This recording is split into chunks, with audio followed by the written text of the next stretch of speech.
Well, hello and welcome to the second in the series of our sandwich sermons. The sermon lasting only as long as it takes to eat a sandwich. And this week we're thinking about the ham zinger, if you like. I just made that up.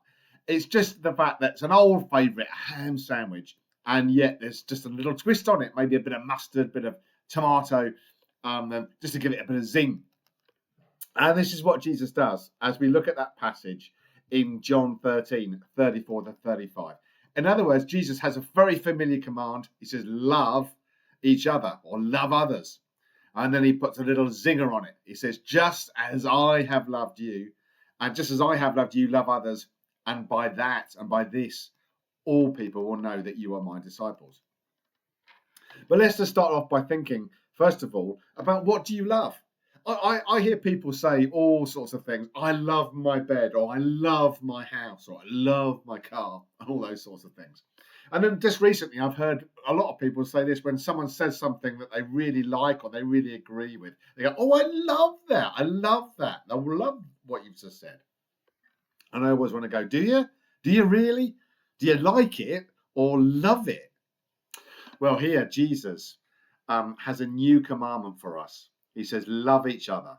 And you may well think, as I've already said, well, that doesn't sound particularly new if it's a new commandment.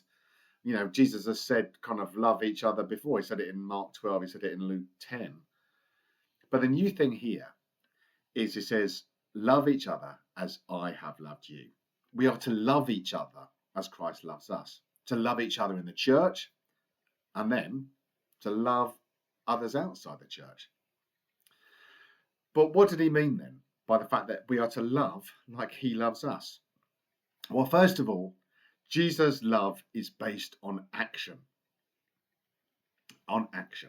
How do you know that someone loves you? I don't know if you can think back maybe to that kind of romantic type of love that when back in the day, in my day even, we would write love letters to each other. Maybe it's messages, maybe your Facebook status changes. I don't know what it is latest for all our young people out there. But also, I was thinking about how do my children know that I love them? How did they know that I love them? How do they still know that I love them? Well, because right through their childhood, I put plasters on grazes. I read bedtime stories. I take them out. I'd pick them up. I'd be there if they weren't well, and so on and so on. You see, the point is, love is a verb. It's not an adjective.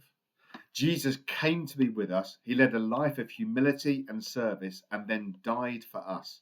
His love for us was shown in what he did. So Jesus' love is based on action. The second point is this, that Jesus' love is unconditional. It's unconditional. It's not contractual. In other words, you don't have to earn it in any way. It's not based on, if I do this for you, will you do this for me? You can't earn your way into God's love. It's there, actually, and you can't do anything about that.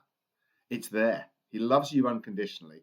It's not dependent upon status or what you deserve. It's not judgmental. And we are to love like that. And lastly, Jesus' love is sacrificial and rooted in obedience. Sacrificial, rooted in obedience. Jesus' love for us is rooted in his love and in his obedience to his Father. He loves us and is also obedient to his Father. His love, Christ's love, is sacrificial. He goes to the cross. He gives up all that he is and comes here to be with us and then dies for us. And that is how we are to love each other, with action, unconditionally and sacrificially. And we are to be obedient to this command to love each other. And when we do, others will know that we are a follower of Jesus. Because we love based on action, our love is unconditional, our love is sacrificial, and it's rooted in obedience to God. Do they know? Do other people know that you're a disciple and a follower of Christ? Do they know now? Well, get stuck into your ham zinger and love and be known. Love and be known.